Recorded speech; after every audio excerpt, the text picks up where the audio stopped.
14 कमरों का आज यहाँ पर उद्घाटन किया गया है नूरवाड़ा के गवर्नमेंट मॉडल स्कूल का। यह हाई स्कूल है। आज मैंने स्कूल को +2 का स्कूल बनाने की घोषणा भी की। साथ ही 64-64.5 रुपए की एक साइड और वो रूम्स जिसमें बनेंगे उसके पैसे की भी मंजूरी दी। और साथ में क्योंकि +2 का जब हमें ये स्कूल बनाना है तो हमें उतने कमरों की आवश्यकता है। यहाँ पर क्योंकि बच्चों की स्ट्रेंथ बहुत ज़्यादा है, इसलिए पहले तो ये स्कूल 3 शिफ्टों में चलाते थे हम। अभी हमने इसको 2 शिफ्ट में किया है, मगर ये एक ही शिफ्ट पे आ जाए ऐसा सोच के हम लोग यहाँ पशुपालन विभाग की कुछ ज़मीन है, आदरणीय मेयर साहिबा और कमिश्नर साहब यहाँ पर मौजूद हैं। हमने कहा है कि हमारे पार्षद से एक रेजुलेशन लेके इस जगह को ट्रांसफ़र कर दिया जाए ताकि यहाँ भी हमारे कमरे बन जाए। तो जो यहाँ पर 4 कमरे और बने हुए हैं और उनके साथ वो लैंड मिलके एक अच्छी कमरों की स्ट्रेंथ हो जाएगी, जिसमें हमारे बच्चे एक समय में ही यहाँ पर क्लास लगा पाए। ये कॉलोनियों का एरिया है, बहुत संपन्न लोग नहीं कह सकते मगर प्रतिभावान लोग, बच्चे भी बहुत प्रतिभावान हैं।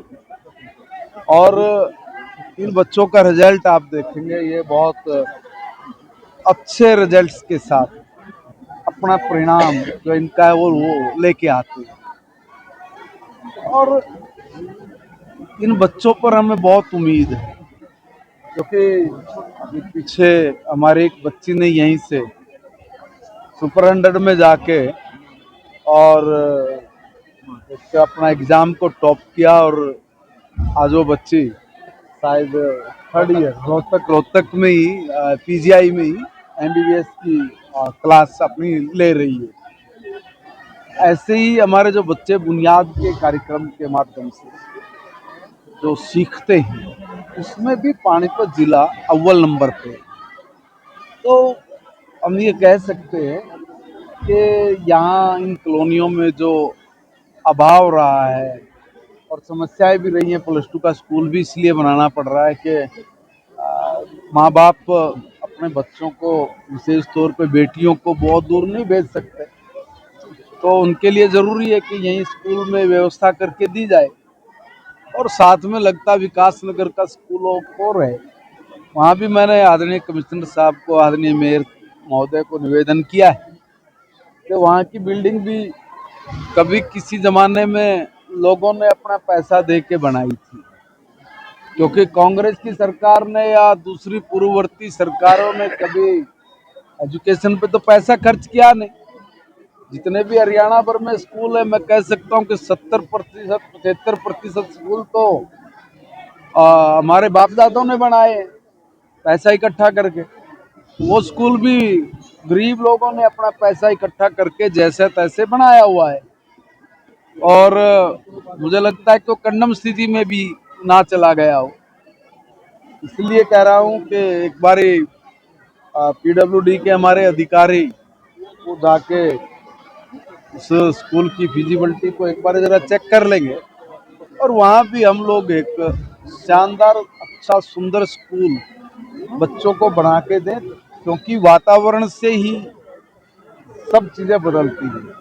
आज हरियाणा प्रदेश में एजुकेशन में वातावरण चेंज हुआ है, और वातावरण चेंज हुआ है हरियाणा सरकार की नीतियों की वजह से, माननीय प्रधानमंत्री जी की सोच की वजह से। हमारे पूर्व मुख्यमंत्री आदरणीय मनोहर लाल जी, जो हमारे सांसद भी हैं यहाँ से, उन्होंने एक जबरदस्त डिसीजन लिया और कहा कि बिना पर्ची और बिना खर्ची के हम लोग बच्चों को लोक प्रशासन में सेवा करने का अवसर देंगे। तो एक लाइन ने पूरे हरियाणा की शिक्षा व्यवस्था के वातावरण को ही बदल के रखा। जहाँ पहले पढ़ाई की तरफ नहीं, सिफारिश की तरफ, पैसे की तरफ हर माँ बाप का ध्यान रहता था, और वो ये सोचता था कि बच्चे को पढ़ा के क्या करोगे, नौकरी तो रिश्वत से मिलनी है, सिफारिश से मिलनी है। मगर जैसे ही हरियाणा में ये माहौल खत्म हुआ, बिना पर्ची और बिना खर्ची का सिस्टम आया, तो आज पूरे हरियाणा प्रदेश का वातावरण ही चेंज हो गया। आज हमारे बच्चे पढ़ रहे हैं, टॉप कर रहे हैं। आज वो देश के अलग अलग संस्थानों में अपनी सेवाएं भी दे रहे हैं और वहां पर अपनी अच्छी तैयारी भी कर रहे हैं। आज हरियाणा प्रदेश का हर बच्चा, जो पिछले 10 साल में शिक्षा में आमूल चूल परिवर्तन हुए हैं, उसके परिणाम अब स्पष्ट सामने नजर आने लगे हैं।